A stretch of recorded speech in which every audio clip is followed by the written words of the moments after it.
Quantos dias após eu fazer a aplicação de calcário eu posso fazer a adubação? Bom, aí depende, pessoal. Depende do que? Primeiro, tá? Vai depender um pouco do tipo de calcário que você vai utilizar. Como assim? Você vai utilizar um calcário com PRNT maior. O que é o PRNT? PRNT está envolvido, a gente resumir isso aí, o poder de reação desse calcário, se ele vai reagir mais rápido ou se vai reagir mais lentamente. Então, se você optar por um calcário aí 98, 100%, por exemplo, o poder de neutralização, de reação dele é mais alto do que um tradicional aí de 75, 80, 85%.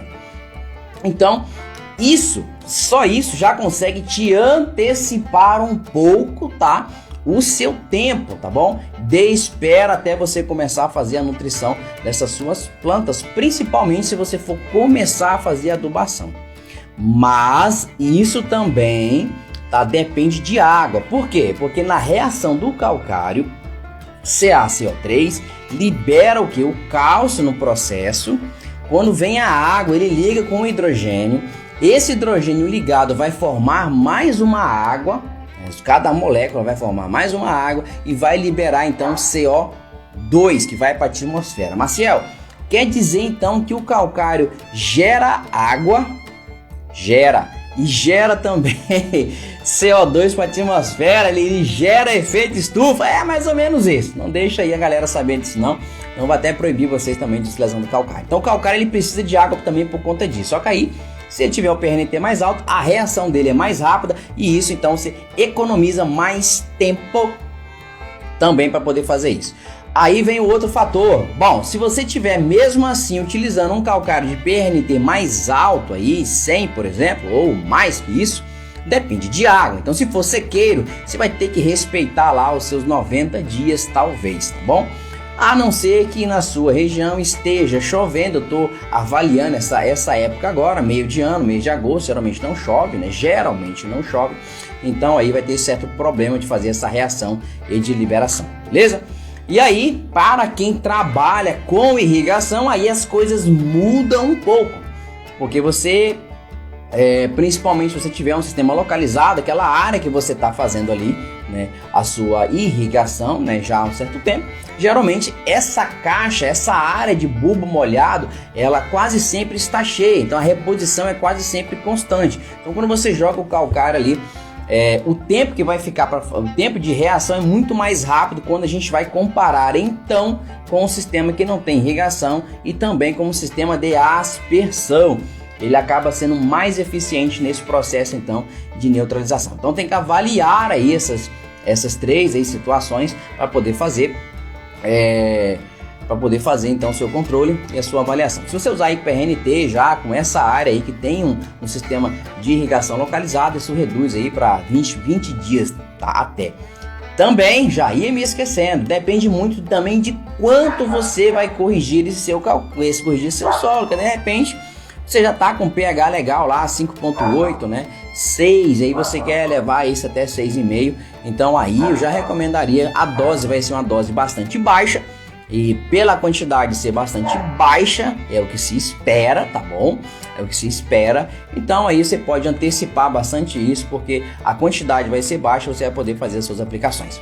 Beleza? Tô querendo abrir flor. Posso fazer pulverização, produto químico? Pode sim, principalmente, Ramon, se a gente ficar pensando aí na cochonilha roseta, né? E aí dá uma verificada também se não tá tendo problema de lagarta nessa sua região, tá bom? Pode fazer sim. Tem problema em utilizar duas linhas com o clone lado a lado na hora de fazer cruzamento? Então, o que acontece? Usar lado a lado, né? 2 clones se tem problema de fazer cruzamento. Não tem problema, tá bom? Por quê? Porque o clone, na verdade, que ele vai precisar fazer o cruzamento, a grande efetividade do cruzamento dos clones é através principalmente do vento. Então o vento é um dos principais que faz então aí o processo, auxilia no processo de cruzamento dessas plantas, poder fazer transferências desses pólens, né? Então não vai ter tanto problema isso não. Tem inclusive alguns produtores que fazem o quê? Eles fazem, vamos supor que seja aqui um talhão pequeno de um determinado clone e um outro talhão pequeno de outro determinado clone, de uma forma que mesmo o vento passando, né, o ideal é que esse vento seja assim principalmente, mas ele vai virar algum momento para cá, vai virar um momento para lá, consiga fazer o cruzamento. O que não pode é fazer áreas muito grandes, tá bom? Muito grandes com um clone só, distantes, para evitar. E aí você tem esse problema de fazer esse cruzamento entre essas plantas e aí o pegamento acaba sendo bastante ruim. Controle preventivo de ácaro, vamos lá. Bom, o que a gente mais utiliza para fazer controle de ácaro, né, que tem uma eficiência fantástica, tá bom? Um baixo valor aí de investimento, a gente tem que pensar muito nisso, ser eficiente e ter um custo legal. Bom, você tem uma opção, por exemplo, tá? Tem gente que não gosta, mas analisando o custo, é o enxofre a 80% ele em pó. Bom, ele tem um certo problema. Qual é? O problema que ele tem, o que é? A solubilidade dele é muito baixa. Então quando você vai fazer a mistura desse enxofre, tá bom? Esse enxofre com a água, ele demora um pouco para solubilizar. Mas nós estamos falando de um produto que você vai pagar o quilo, por incrível que pareça, na faixa de R$10, tá bom? R$10. Você vai usar aí em torno de 30 gramas por bomba de 20 litros. Imagina aí quanto não vai te render então esses R$10 quando a gente colocar em número de bombas. Então é uma excelente alternativa, tá? Desde aquela pessoa queira fazer e tenha um pouco de paciência para poder fazer a solubilidade desse produto. Por exemplo, você vai fazer um controle de ácaro vermelho no dia seguinte. Então no dia anterior você começa a fazer com a solubilidade aí até no dia de amanhã, ou começa de tardezinha até de manhã ele já solubilizou. Ele não é de imediato, ele tem um certo probleminha de solubilização, mas é por conta disso. Mas você também encontra esse produto, mas você encontra também esse produto ele já em líquido. Então você vai sair da faixa de R$10 o quilo para adquirir então aí o mesmo produto, tá bom? O mesmo produto em líquido. Aí você só vai fazer direto a solução na água, dissolver direto na água, já fazer a aplicação. Só que você sai de R$10 para a faixa de R$40 um litro, tá bom? Então tem essa opção. Mas não é só essa, tem uma outra que a gente costuma indicar muito também, já associada à utilização então do enxofre a 80%, que é então o tradicional, conhecidíssimo abamectin. Então é um outro produto muito legal para poder fazer o controle tanto preventivo, tá bom, quanto o controle já estiver instalado. Com certeza tem uma eficiência bastante legal, um custo bastante barato para fazer a utilização. Calda sulfocáustica, eu conheço a calda sulfocáustica, tá bom? Ela é bastante legal a utilização dela, mas aí ela tem esse pequeno detalhe, assim como eu falei do enxofre, né? É um modo de preparação que às vezes o produtor não quer fazer, gosta de esperar, tem que esperar a solubilidade ali do enxofre a 80% quando você vai trabalhar com ele. Em pó, ele demora um pouco fazer essa solubilidade. Tem alguns produtores também que preferem já adquirir, tá bom? Adquirir o produto já pronto. Aí a calda sulfocáustica, né? Para você poder preparar ela leva um certo tempo e algumas pessoas às vezes pela agilidade querer fazer, eles já querem pegar um produto já pronto para dissolver na água. É um produto bastante legal, muito eficiente inclusive, tá bom? E aí ele controla também não só ácaro, né? A sulfocáustica ele também controla e consegue prevenir alguns fungos, tá bom? Ele consegue fazer a prevenção de alguns fungos aí também, tá bom? Preventivo para olho de pombo, tá aí, ó, calda sulfocáustica, um preventivo para olho de pombo. Você pode fazer a utilização desse produto. Pode fazer a utilização para preventivo olho de pombo, ou a nossa conhecida amiga Cercospora, você também pode fazer então a utilização de um produto aí à base de cobre, oxifluoreto de cobre, seria uma opção também para você poder fazer, pensando em preventivo. Quando a gente fala em preventivo, são produtos de contato. Então, talvez em algum momento, dependendo da região, do lugar que você estiver, que tiver com uma umidade muito alta, estiver chovendo, talvez você precise fazer então uma adição, tá bom? De algum espalhante adesivo, algum óleo mineral, tá? Alguma cola para poder fazer uma melhor fixação deste produto, que ele é um produto de contato, então ele precisa disso aí também. Bom, quando a gente pensa de controle, né, você falou de preventivo, né, quando a gente fala em controle, você vai utilizar então produtos à base de triazol ou estrubirulina, que vai dar um efeito bastante legal. Para controle de cochonilha da roseta, eu utilizo o Verdadeiro ou o Actara. Bom, você tem a opção de usar os dois, não necessariamente os dois produtos, mas optar entre um ou optar entre o outro, porque o grande sacada desses produtos, e aí eu queria que vocês prestassem muita atenção no que eu vou falar agora, porque às vezes, né, alguns vendedores de má fé com vocês, tá? Aquele cara que fala que é seu amigo, vendedor, não fique bravo comigo. A gente costuma ouvir o seguinte, aquele amigo vendedor que é amigo seu, ele fala assim, vamos fazer o seguinte, nós usamos agora o Actara e no final do ano a gente usa o Verdadeiro, o que você acha? E aí a gente muda o princípio ativo. Porém, todavia, contudo, são o mesmo produto. Como assim, Marcelo? Thiametdoxam ou neonicotinoide. Os dois são o mesmo princípio ativo. Então, se o cara te oferecer isso, ou te oferecer um outro produto também, para controlar a cochonilha, que é o imidacloprido, também é o mesmo produto. O que a gente tem visto ultimamente? A gente não acha legal isso, esses artifícios que algumas pessoas acabam utilizando, porque se você quebrar o produtor, tu quebra todo o sistema. Isso tem que ficar muito bem claro. Se você quebra o produtor deixa de comprar. E se ele deixa de comprar, ele deixa de contratar. E se ele deixa de contratar alguém, ele gera desemprego, inclusive para o próprio cara que está fazendo isso. Então, quando você recomenda o Actara, o Verdadeiro ou tá, o imidacloprido, na verdade são o mesmo produto.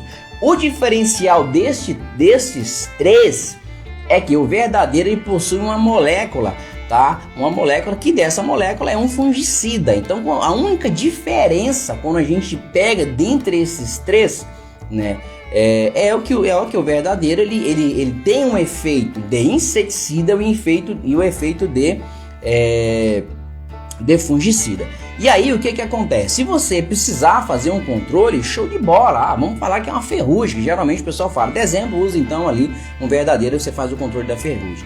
Mas na verdade não tem essa necessidade, você simplesmente pode ir lá e comprar um produto, né, à base de triazol, estrubirulina ou os dois juntos, que vai ter uma ação específica mais direta e vai controlar aí com muita eficiência também, e acredito que talvez até mais barato e com o percentual da molécula muito maior do que você comprar o Verdadeiro. Mas tem outra grande diferença no seu uso verdadeiro nesse sentido, que vai diminuir um pouco a mão de obra entre a utilização de fazer duas aplicações para controlar o inseto e controlar o fungo, você faz uma para controlar os dois. Tá, mas qual o nível da população, se é que tem a ferrugem? Então, de repente, você está aplicando um produto também para controlar uma praga, uma doença que não tem na sua área. Então, você tem que também se atentar um pouco a isso. Se você começar com o Verdadeiro, pode continuar com ele, não há necessidade alguma de você comprar o Actara, ou você está fazendo o Actara, comprar o Verdadeiro, ou você está usando o imidacloprid, mudar para o Actara ou mudar para o Verdadeiro, tá bom? É isso aí, que fique bem claro para vocês, tá? Bem claro para vocês. Aí a estratégia que vocês vão fazer a aplicação, vocês vão poder verificar depois aí se é via solo, se é via foliar. E já gostaria de adiantar para vocês, na minha região, por exemplo, já começou a subir. As cochonilhas aqui começaram a subir, já começaram a migrar o seu processo de migração. Por que acontece isso? Porque simplesmente a gente aumenta a lâmina de irrigação para poder fazer o maior pegamento dessas flores, para começar a fazer esse pegamento, aí o volume começa a aumentar, esse volume de água no solo, então o fluxo da planta começa a mudar. Então, com esse fluxo muda, aí ela começa também a passar pelo aquele processo de trânsito, que aí devia do solo ele começa a migrar para a parte da copa e começar a se instalar lá nas rosetas. E aí queria só que você se atentasse, tá bom? Não deixe de verificar no interior daquelas suas plantas lá se já não começou a aparecer isso também, esse processo migratório, né? Esse processo de trânsito que está ocorrendo aí nessa cochonilha. Controle, mais um controle. A galera quer saber de controle agora. As pragas dessa época, né? época mais seca do ano, as pragas começam a entrar com nível maior a população, né? Então, geralmente na época mais seca do ano, a maior incidência é de pragas, insetos. Então, época das águas, maior incidência então de fungos. Não se esqueça, diferente da parte animal, tá? 90% dos problemas quando a gente pensa em doença nas plantas são relacionados a fungos. Ao contrário que quando a gente pensa na parte animal, 90% dos problemas são de bactérias, tá bom? E aí, falando em problema, tava fugindo aí já, que me perguntaram hoje sobre então a nossa amiguinha que tá começando a aparecer pra galera aí do Espírito Santo. É a nossa amiguinha, minúscula amiga, né? Broquinha da haste. O que fazer para controlar a nossa amiga broca da haste? E começou a aparecer, começou a perturbar a galera aí, né? Os nossos amigos do Espírito Santo. A broca da haste, ela é uma tradição, vamos colocar que ela, tradicionalmente, ela é um pouco nova. Ela começou a aparecer, o surgimento dela, primeiro surgiu na Bahia, e especificamente um clone robusta no sul da Bahia. Depois ela deu uma sumida e posteriormente ela já apareceu então no estado do Espírito Santo, ali Marilândia, Baixo Bandu, Santa Teresa. Ela começou a aparecer por ali. E aí o que aconteceu? Ela tem uma tendência muito grande, tá bom? De se instalar nos cafés conilons quando comparado, tá, com o café arábica. Tem um café arábica aqui, um café conilon aqui, ela dá preferência ao café conilon, assim como também dá preferência maior aos cafés robustos, tá bom? Bom, e aí o que acontece? Qual é um dos grandes problemas dessa danadinha? Ela é muito pequena. Não é só que ela é muito pequena. Ela, quando você vai olhar a haste, tá bom? Vamos usar essa caneta aqui como base. A perfuração que ele faz não é na parte superior, é na parte inferior dessa haste. Então ela entra ali dentro, faz a sua galeria e o processo de identificação acaba ficando muito difícil, porque você só começa a notar a presença dela justamente quando as suas hastes começam, a sua área começa a secar. E aí quando você pensa em fazer esse controle, você começa a verificar que essa área começou a estar num estágio de infestação bastante grande. Bom, tem alguns estudos em andamento para fazer esse controle, tá bom? E aí o que ela provoca nessa haste? A partir do momento que ela perfura essa haste, ela começa então, ela atinge os dois principais vasos da planta, né? Os vasos condutores, seja o xilema e seja o floema. Para quem não sabe, o xilema é a parte a parte vascular central da planta, que pega todos aqueles nutrientes, inclusive a água que está na base do solo, e leva essa parte para cima. E o floema é tudo que pega aquela parte de cima, de fotoassimilados, que absorveu ali em cima e caminha isso para baixo. O que ela faz? Ela atinge, ela acessa esse pedaço, né, desses dois vasos, ela estrangula isso aí. Por isso que vocês começam a perceber que ela começa a secar ali, ela tranca aquilo ali onde ela está instalada. Bom, o que vocês vão ter que fazer? Monitorar isso, não tem jeito, Principalmente, pessoal, áreas que já teve problemas em anos anteriores, né? E um outro grande detalhe, mais importante ainda, áreas que teve problemas no ano passado. Então você sabe, se teve problema no passado, você tem que fazer um monitoramento bastante severo esse ano para saber como é que está. E aí, medidas de controle é o que todo mundo quer, né? Um momento como esse, medidas de controle. Mas hoje, tá? O que nós temos aí que o pessoal tem utilizado?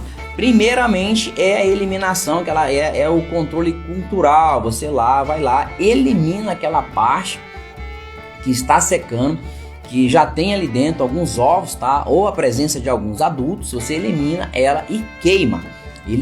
É uma forma de também você fazer essa eliminação desse país de desenvolvimento, principalmente futuro, né? Que senão vai continuar ainda fazendo ovoposição e nascimento, e novas gerações vão começar a sair. Bom, seguindo isso, tá bom?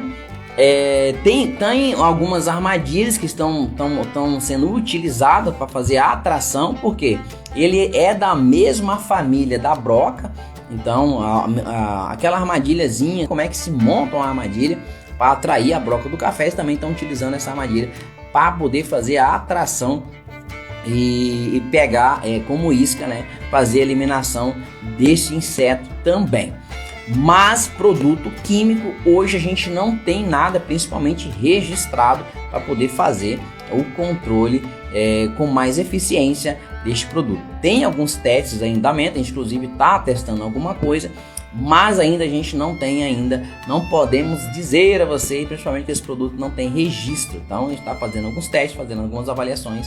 Clone precoce, floresce antes do médio ou tardio, isso interfere no momento do cruzamento ou não? Cara, geralmente o que acontece? É ideal que alguns clones floresçam primeiro para induzir então aquelas primeiras flores que vão sair lá dos clones médios e dos clones tardios poder fazer isso. Porque o que é ideal? O ideal é que você tenha uma quantidade legal lá, precoce, médio e tardio, justamente para quando um for finalizando, o outro for começando, e aí ajudar também nesse processo. Imagina você tá lá com todos os clones médios e mesmo assim não teve uma florada legal, uniforme.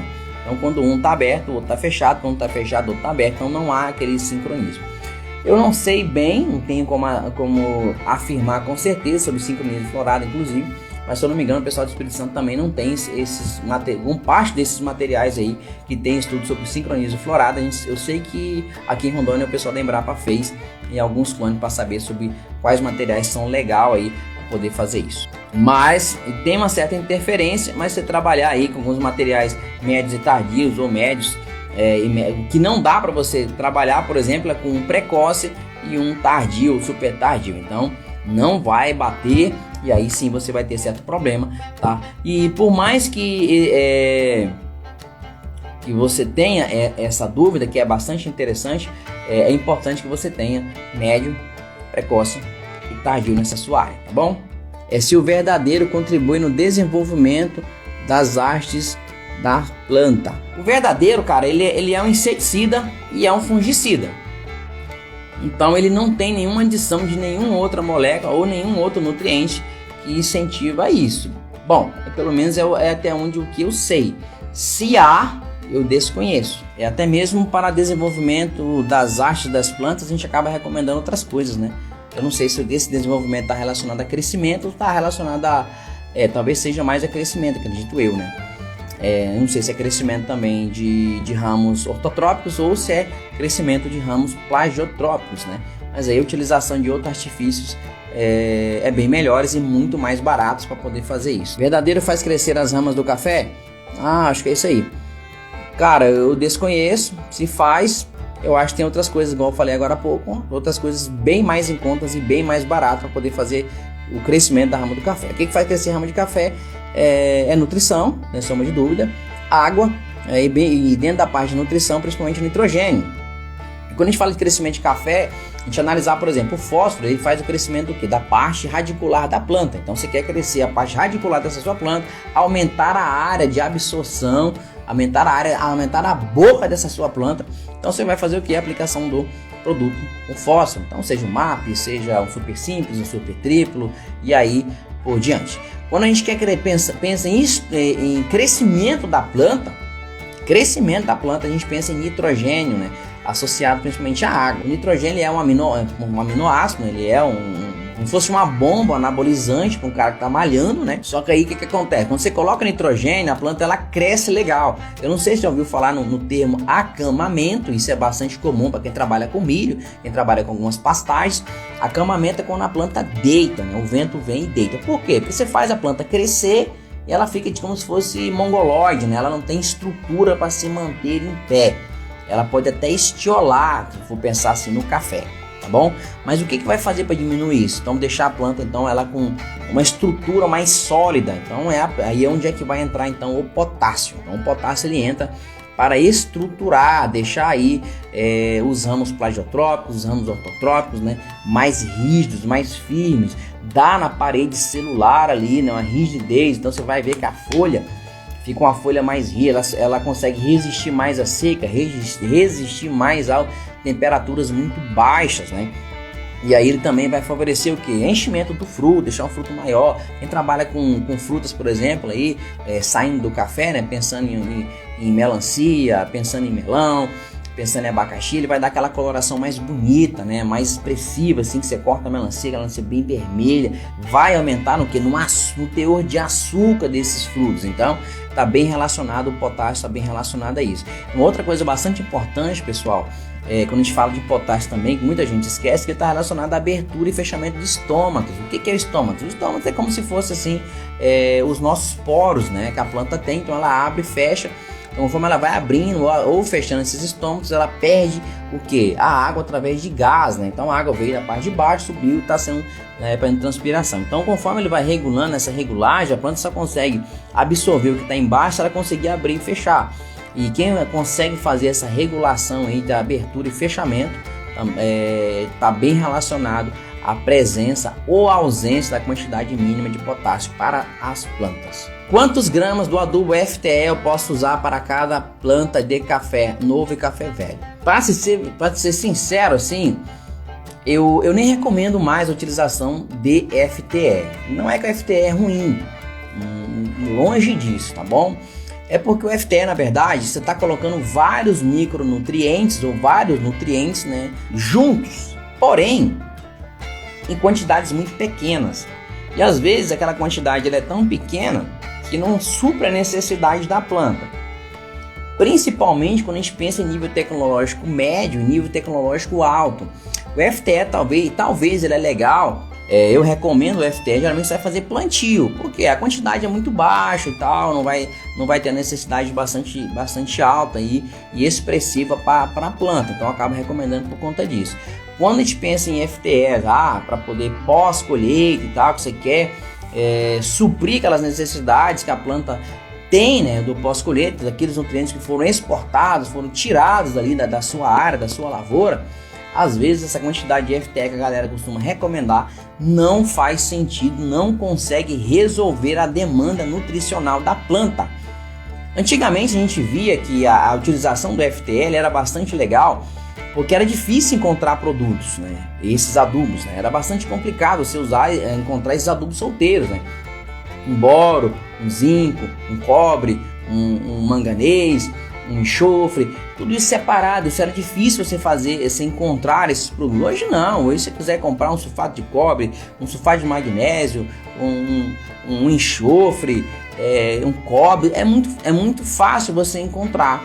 E qual que é a grande vantagem disso também? O percentual desses nutrientes que tem é muito grande. Você pega um FTE, tem elementos lá que é 0,1%, 0,2%, as porcentagens é muito pequena. E aí tem uma coisa muito importante, o que é?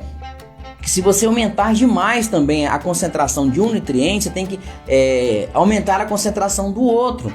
Por quê? Porque você mexe na relação desses nutrientes, e se você colocar demais o nutriente, ele vai fazer o quê? Ele vai bloquear a absorção de outro. Então por isso também que esses produtos, quando ele vem com as concentrações pequenas, tá? Então assim, primeiro ficaria difícil de dizer a quantidade, tá? Porque hoje eu já não recomendo mais.